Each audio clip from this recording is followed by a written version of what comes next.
All right. Hi, everyone. My name is Ashley Little from Wholesaling Out of the Box. And today I am joined by Sean Bowen, Luna Ankrum, and Samantha Johannes, or Sammy Joe. And this is Sammy Joe's first podcast. So we're so excited to welcome her to the team. And we're throwing her in here to talk about chapter 2 of Who Not How by Dan Sullivan and Dr. Benjamin Hardy.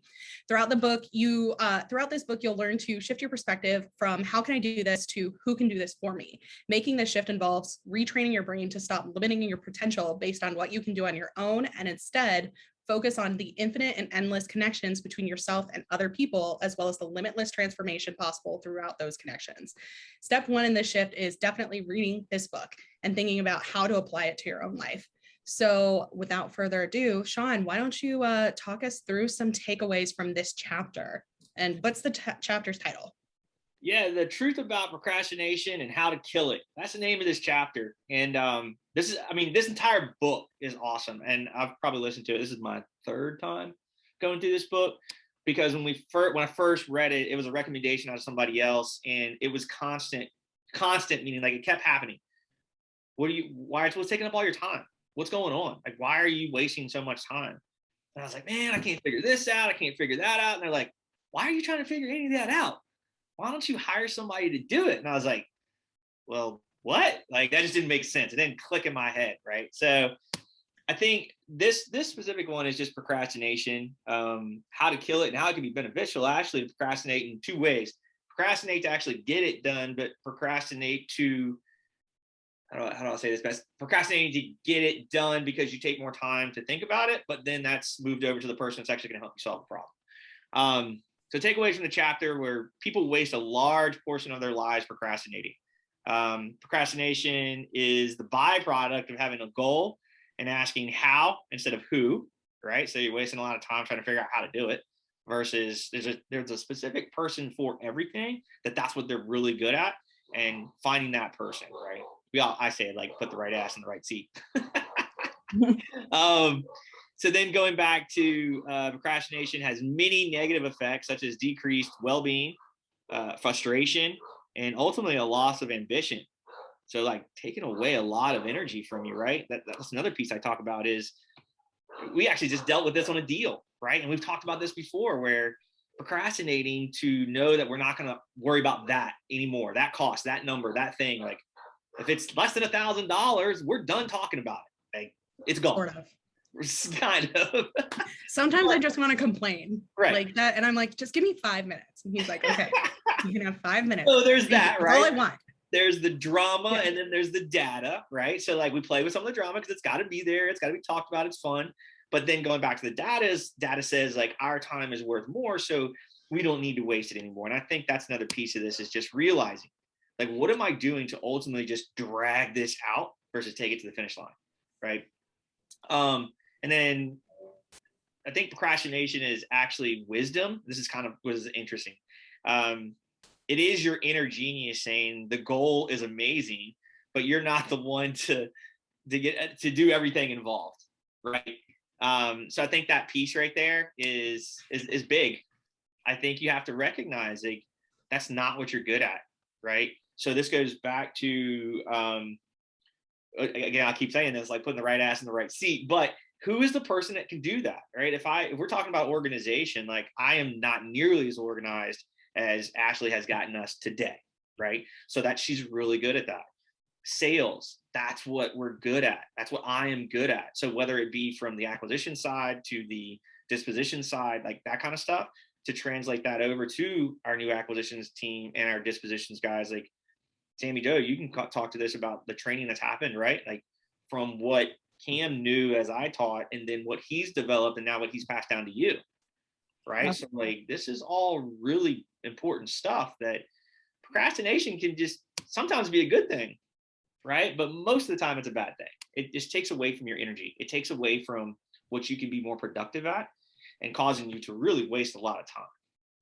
So I think short and sweet for me, I think that is a recap was people wasting a large portion of their time procrastinating.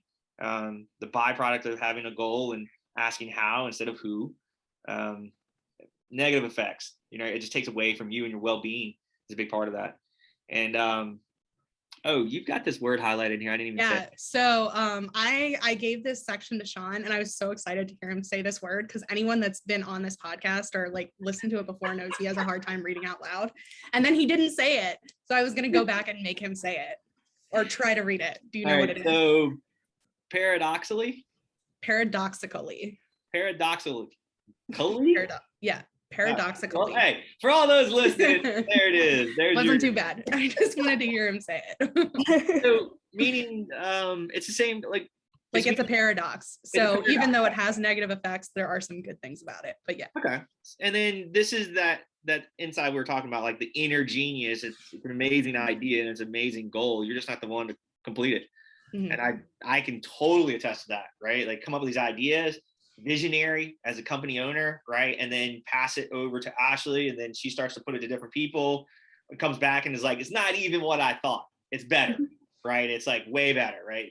Great idea, run with it, check the team, and then something else comes out of it that is really what we need as a business. So I think that's it for me on chapter 2. Okay. So I'm going to go ahead and flip the script here and talk about why I think procrastination is a bad word in some respects. And Luna, Sammy, Joe, you guys feel free to jump in at any time. Sean too, but you guys haven't talked as much. So, but you do have parts coming up. But my thought here is that a lot of times procrastination is also mistaken for things like imposter syndrome. And that's a huge deal for a lot of people. And Sean doesn't have this at all. So it's hard for him to relate. But like, I think most of the rest of us kind of feel it, where it's like, okay, I'm not good enough to be able to do this. So I don't want to do it because I'm going to fail, or I don't want to do it because it's not going to be good enough. And thinking like, are you actually the best person for the job? And the answer may really be that yes, you are, but you've been told throughout your life in countless tiny ways that you aren't. Like this idea about girls not being good at math because of how they're moved into classes and things like that, and the things that they're told when they're younger. And like, I saw that a lot when I was growing up. I was very good at math. And then all of a sudden, you started hearing these things about how girls weren't good at math. Girls didn't succeed as well in some of those upper level math classes. And then I just kind of stopped trying. And then you look at my brother, who literally has a degree in math and is a rocket scientist, literal rocket scientist. And he's like so good at math. He's just always telling me how bad I am. And I'm like, oh, am I really though? But there are things like that where I think procrastination, people see it as a bad word. And I think it's a bad word in that it's not a great description of what's happening a lot of the time, but I don't think it's a bad word in general. It's just, it isn't as easy for everyone to believe that that they're qualified to do these things. Studies have also shown that women are far more likely to pre-negotiate their salaries down.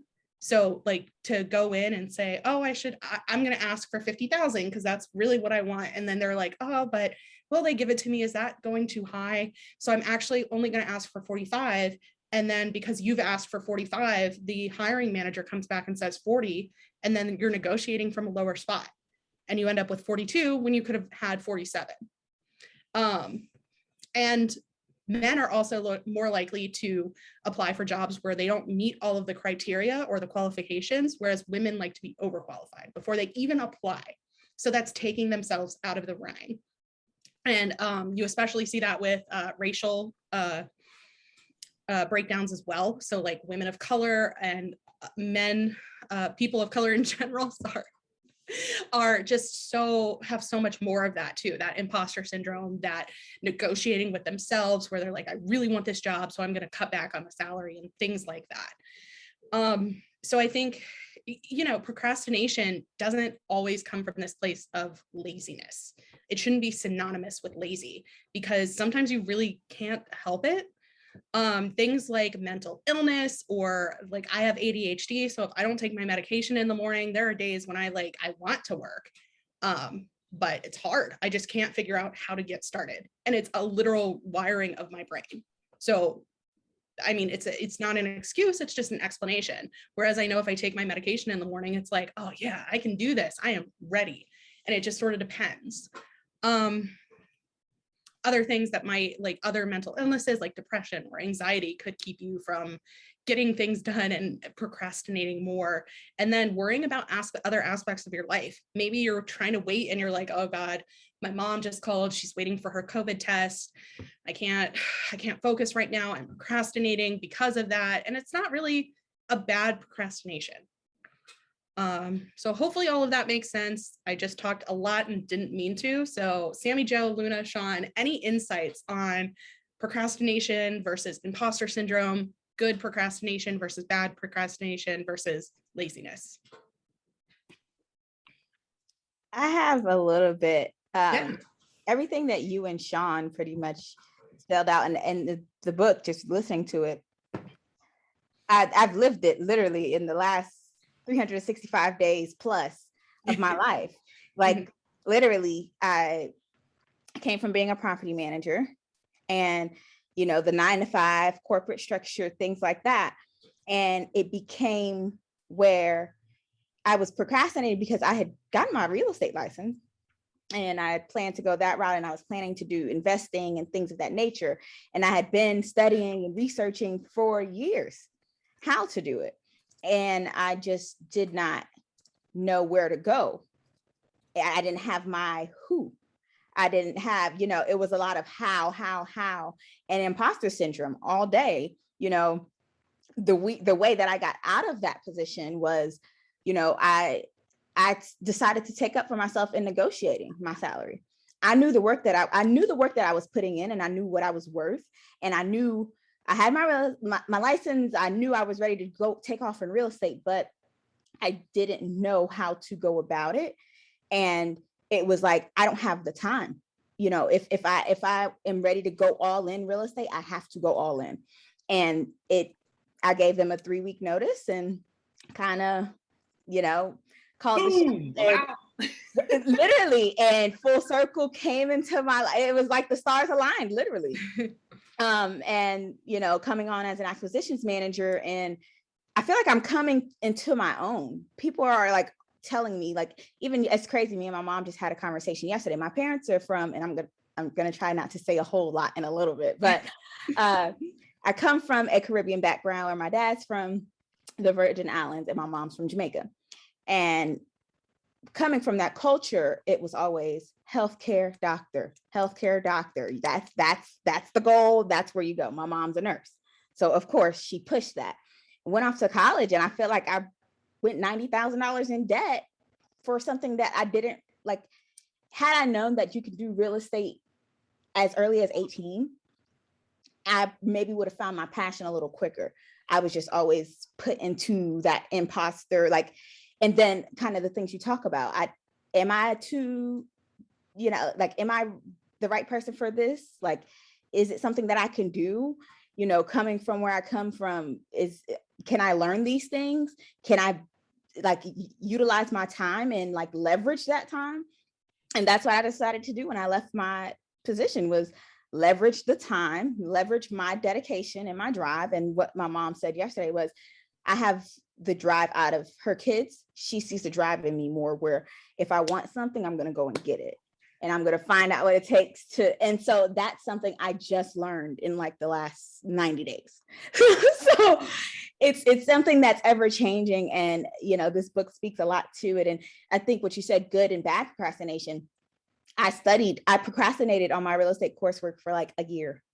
And I just didn't have the time. I was tired from work. I did not have the time to dedicate to it.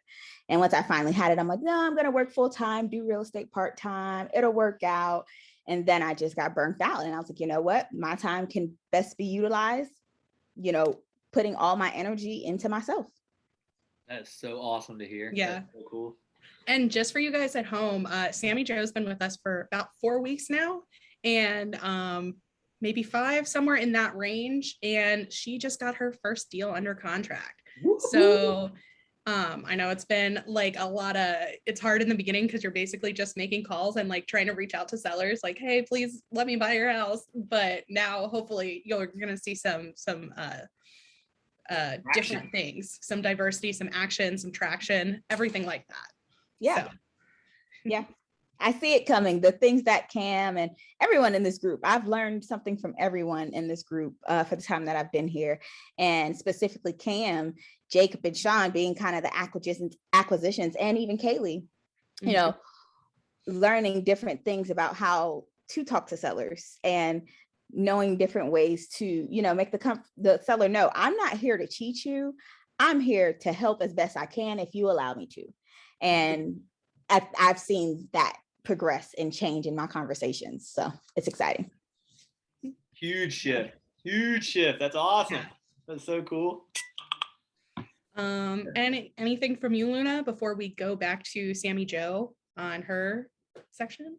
I think so. Or actually, Luna, you have the next section anyway. So if you want to talk about, I skipped ahead, guys, in the outline. But if you want to talk about anything, Luna, and then go into your section, that works too. I'll see if I can segue these into the section. But two things I thought of when you, Ashley, were talking about your section was the women imposter syndrome thing when it comes to negotiating salaries and applying for jobs. When I was looking for a job when I had just graduated college, one of my moms is an engineer, and so she works in the civilian part of the Navy, and so she's constantly like being undermined because of her position and the fact that she's a woman in her position, so it's really hard for her. And because of that, she's kind of become she thinks it's very important for like her daughters, me being one of them, to be very like unafraid to ask for what we need and unafraid, like we're not supposed to feel inadequate. We're supposed to be very much like on top of our shit kind of thing. And I remember when I was looking for jobs and I wasn't sure like what I was going to do and like where I was going to go. And I was like showing her these jobs. I was like, I don't think I'm qualified. Like, I don't know. I just graduated. I don't have the experience except for like these internships and stuff. And she was telling me, she was like, okay, but would you look at that and say like, you're not qualified? And I was like, well, I mean, I am qualified, but I don't have like more to offer. And she was like, yeah, but why won't you just apply if you're qualified? Like, what's stopping you? And I was like, well, maybe I'm not good enough. And she was like, just apply. Like, what's the worst they can do? Say no? Like, she was like, don't waste your time looking at these jobs and being like, dang, I can't do that. Just apply and see what happens. And so I remember she really was like pushing that point of like, don't undermine yourself before you even start, because like, why are you doing that? And then the second point that came up in my head was executive dysfunction. Ashley, you mentioned with like mental illness and like, especially with like different brain wirings, like being neurodivergent, being ADHD or autistic, there's this thing that is called executive dysfunction, where it's not like laziness, it's not like procrastination, it's just not knowing where to start.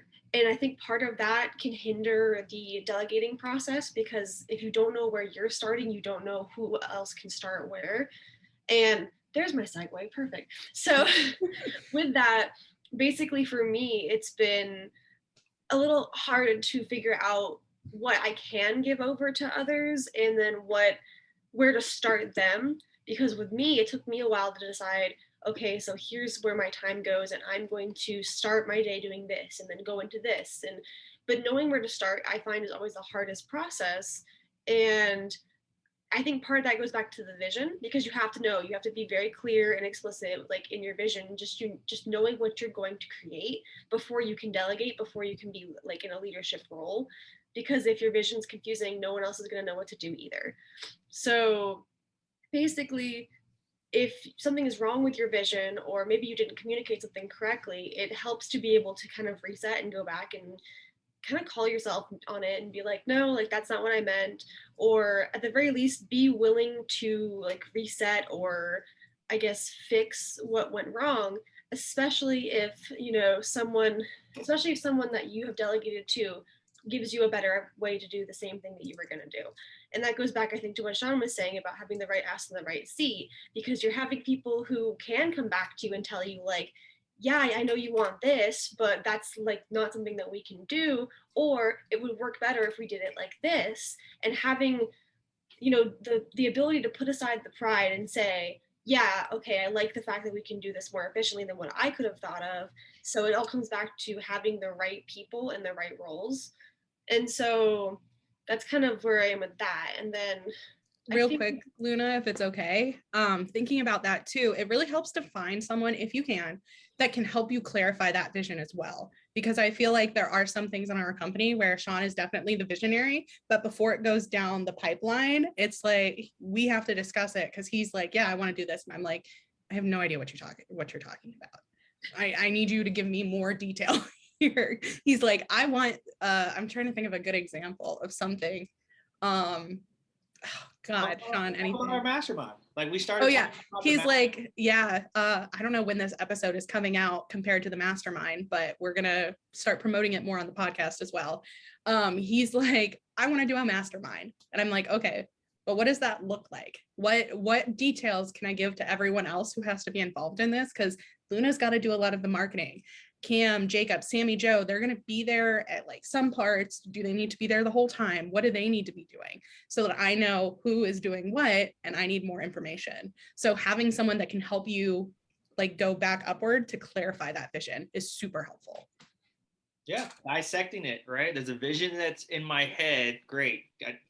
What else? Let's keep talking. Let's talk it out. And that is a really good talk. So I think you're right, Luna, where you're about to bring somebody on and delegate and be okay with letting that person come back to you and change your vision, right? Like, I think, well, I got it. I see where you want to go. I see where you want to do. Let's back up to this though, because I think this is going to work better if we try it like that. Now there's always the delivery and how you say things. You don't want to like offend people. Great. In our company, we like crush all that and like say what you want to say. Right. But like, I get it where you have to be like a certain way to say things and not step on toes. We just crush all that in our company and say like, all right, we're okay with each other. We're not here to offend anybody. Let's just get it out what you need to say so the niceties can go aside and we can get to the point. So yeah, I think that's really good. And if you can recognize that, that's ego, pride, all of that going away, to recognize like you are not the person to do this. Your vision's great, but we're going to like tweak it and switch it. So, and that all comes into play with this. Like whatever you're going to do with your side of marketing to delegate, I said before we got on here, I'm so pumped to see what you do with that. Right. And like who ends up how, where, like all that. I think it's gonna be really cool.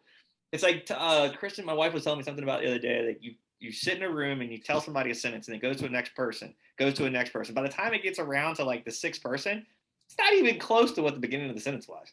It's kindergarten telephone. Yeah. She was like, oh, she did say that. I didn't even know what it was. I was like, you never played telephone? I didn't play these games. What?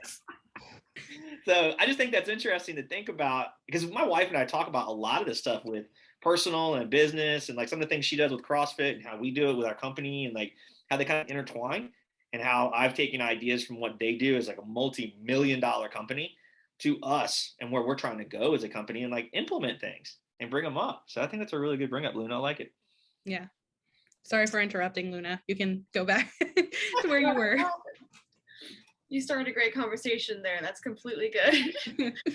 I think the last thing I needed to cover in terms of like takeaways from the chapter is the fact that delegating is good. It can be somewhat limiting though, because you can't necessarily go hunt down someone that's exactly like you. You can't go and find a clone of yourself to delegate these tasks to. And sometimes you're going to want things done a certain way.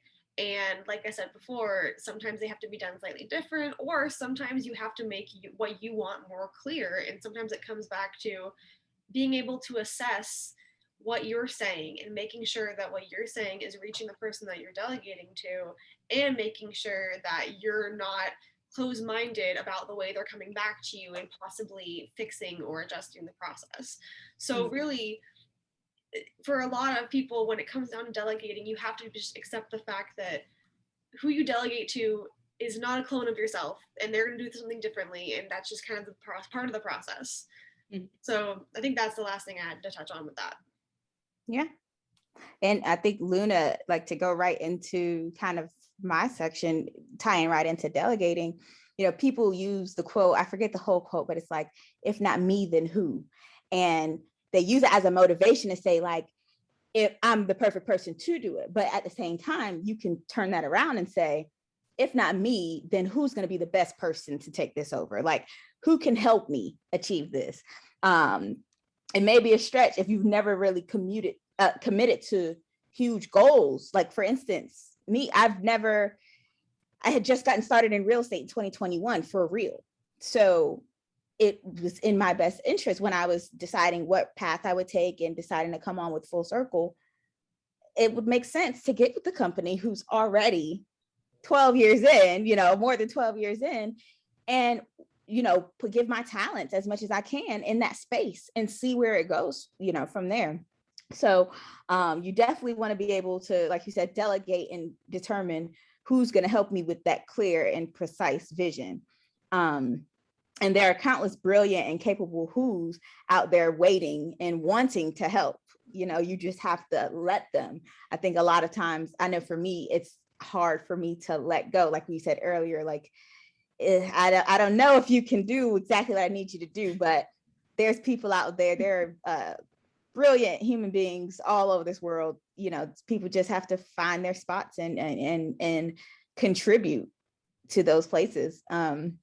It's also difficult if you don't have the money or aren't sure how to find the right person or who, and don't know the right who to ask about what. For beginners, this is especially difficult. Same thing. This book is like telling my truth. So, those are a lot of things that I'm in the startup phase of my career, kind of reinventing myself. And like you said earlier, hitting that reset of, okay, for me to, progress and go in this place that I imagine myself in 5 to 10 years, I got to get aligned with the right people. I've got to use my network to determine my net worth, and you have to be willing to completely delegate. And I'm sure this is Sean's truth, I guess, with building Full Circle is, like you said earlier, you had to delegate with Ashley and Ashley and just going down the chain of command. You have to completely, I've had interactions with Sean, but, Cam is my main person that I go to. Typically, if I have something acquisitions, or Jacob, then maybe Sean, or Kaylee, then maybe Sean, I don't always have to go directly to Sean, because as a company, I believe we've built where people can go in their lanes and stay in their lane and be there's not a lot of hand holding, that's how you're doing it right. When you can trust that people are doing what you've trusted them to do. Mm-hmm. So not only do you give a job over to someone else, but you have to let them find the best and most effective way for them to do it. Mm-hmm. And I think people are more willing to do more when you give them a workspace that allows that.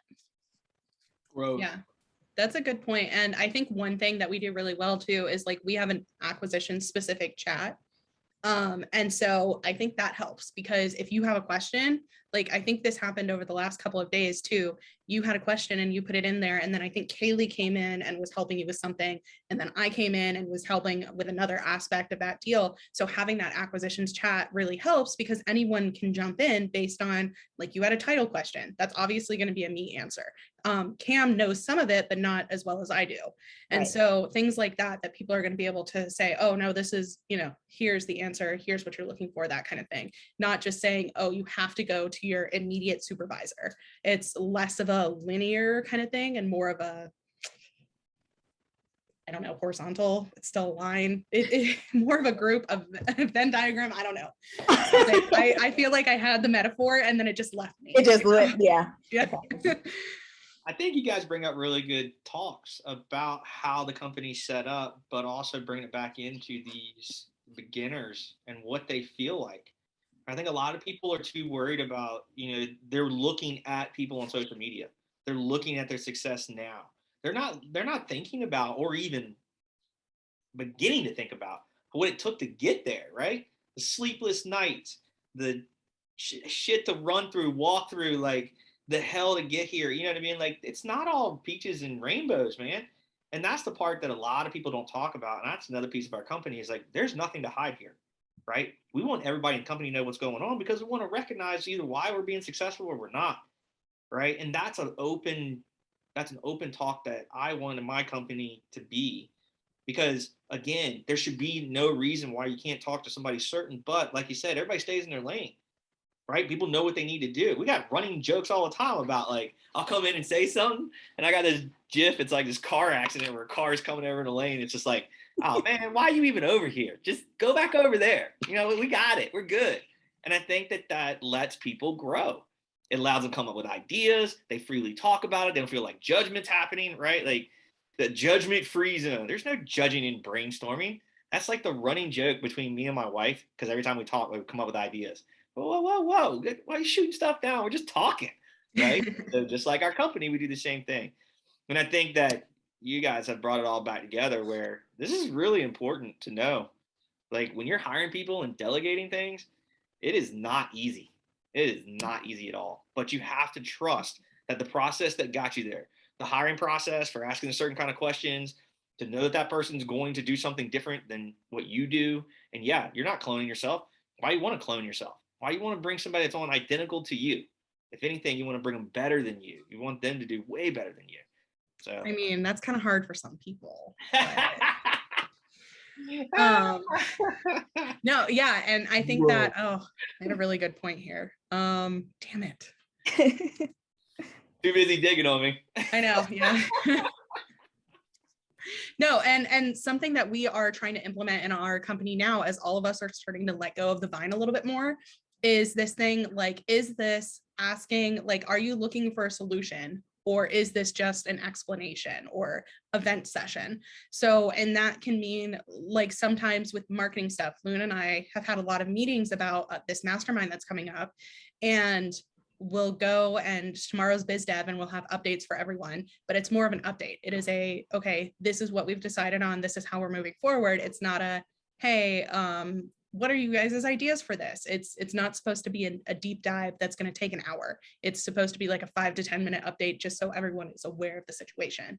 And we're not great at it yet, but we are trying to get this so that it's something that is part of our company, so that we're not like, they always say women like to vent and men try to solve problems, which is kind of true, but kind of not. And so instead of getting into that, we're just like, okay, this is, I need help. This is, I'm just letting you know. And then I have one more thing before we jump off that I was thinking of. And I'm wondering what you guys think of the idea here that delegation or the having difficulty delegating, how that plays into the aspect of imposter syndrome as well. Okay, well, what if I give them this task and A, they can do it better than me, or B, they realize they don't need me?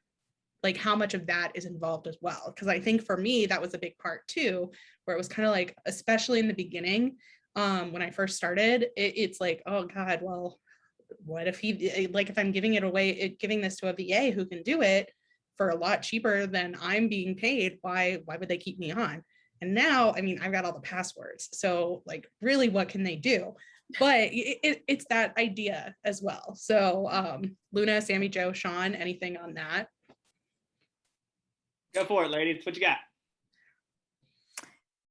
Well, imposter syndrome in regards to, you have to be so confident in yourself that there's a reason now that you have to delegate this task, because you've brought it to such a magnitude that you have to bring someone else on. And okay, yeah, if they do it great, you have to it's like a reciprocal or reciprocate, whatever is the right way to say that word. Reciprocity.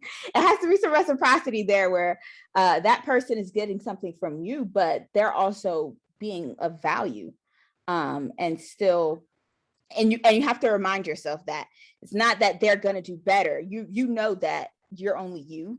There's only one you, and you created this. So yeah, if they try to go off, it's not going to be what I created. And while they're here, adding to what I've created, I just hope that we can create 10 times what I envisioned, Mm-hmm. So I think that's how you kind of cure that imposter syndrome a little bit. Yeah. And Luna, if you want to take it away. Oh yeah, I guess the only thing I can add to that is, especially from a place of like not having delegated before, so like a place of being either a beginner to delegation or just like starting out in a certain aspect of a career where you've never had to like delegate tasks to others and be like, hey, you guys need to do this so I can focus on these other things.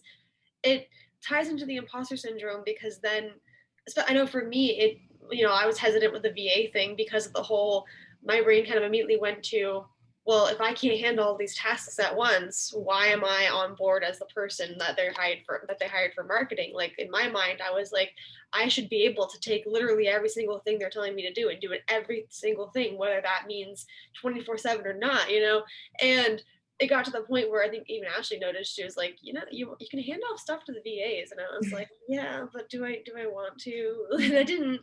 And eventually, Ashley made the point that my time could be better spent on things that were more deep dives, like the email automations, the ad copy, the things that I can really put more time and thought into that will really serve us, versus just these certain tasks that I can easily hand to a VA and say, hey, please get this done. Like, because at the end of the day, if I'm not using my time like quality wise as best as I can, it doesn't matter how many tasks are getting done in terms of quantity wise, because they're all going to kind of be half-assed. And that's kind of the way I see it, is it's better to whole ass one thing than half-ass like 2 or 3 things.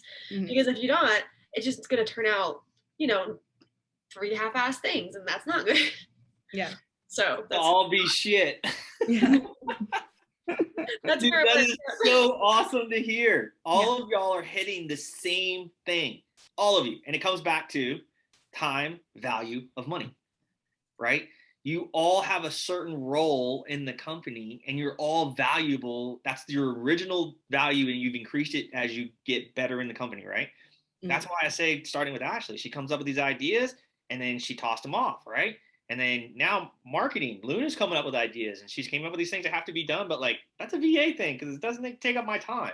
I need my brain space and my time space to be more worth what I am to go create something new that's going to be more profitable for the company, but it's also what you want to do, right? Like that's the other part of this, is like, you got to enjoy this. And if you got somebody just hanging over top of your head and like asking you questions all the time, like, that's not growth. That's literally like the worst case of micromanaging I can ever think of.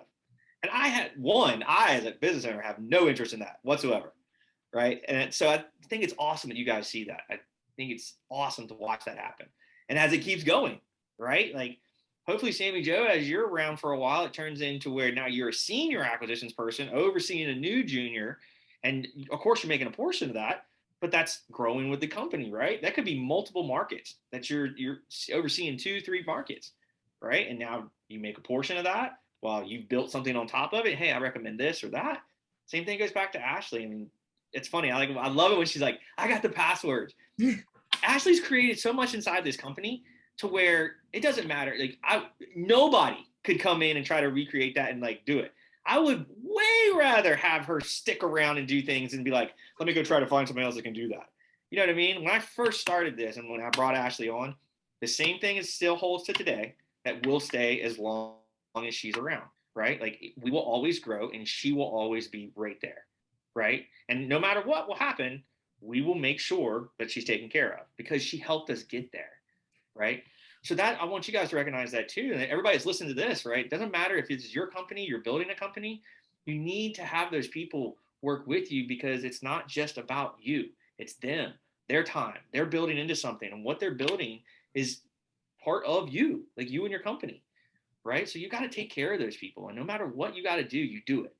So remember, when you're delegating, that's just as important as like making sure that they have all the tools they need, right? This is not just like hey, here's a playbook, go, and then like walk away from it. Like, this is massaging and making sure things work and helping and building. It's constantly changing. And if you're not, you're dying, right? Like, you've got to change things. They cannot stay the same. There's very few things that stay the same with any company. They always grow. So I think it's really cool to hear you ladies talk about each one of your like parts of the role in the company into this and how it plays into this book alone. And I think that's been a really good part about these books, is talking about, just reading them and having the company recognize different things that help them. Because everybody's getting something from it. It's not just, it's just for the acquisitions or dispositions or COO or marketing. It's for everybody. I think it's really cool to see that. Yeah, I think we all learn a lot about what everyone else is thinking and doing in the company. So they're super helpful. And so for those of you that are longtime listeners, watchers, first time, long time, you may have noticed from like the first podcast episode or like the first few, it was me and like 3 guys. And now the tables have turned. It's Sean and 3 women.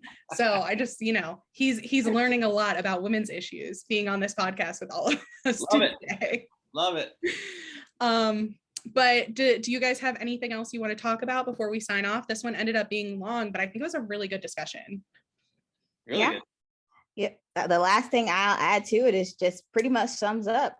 You have to, and what everyone just said, you have to realize that your time is best used somewhere else that'll be more valuable, and you can delegate those things that they can be more valuable in doing to push you to where you need to go. You can get to something, you get results 100 times faster when you ask who rather than how. Awesome. All right. So thanks everyone for listening to us discuss chapter 2 of Who Not How. If you're interested in hearing us discuss more about this book and get other real estate investing tips and tricks, be sure to subscribe to our podcast anywhere you can listen. In the past, we've discussed traction and never split the difference, and all of those episodes are still available. We have a free tool available on the website, www.wholesalingoutofthebox.com, about figuring out what tasks you can pass off to a VA. It'll automatically calculate as long as you're putting in what you're doing, so that you can figure out where you're spending time you shouldn't spend time. And like I said, free on the website. We'll put it in the show notes. Finally, if you like what you're hearing, have questions or suggestions, or just want to say hi, please leave us a comment and a review, and find us on social media. We're everywhere. But that's it for now. And we will see you guys next time. Thank you. If I can find the stop record button.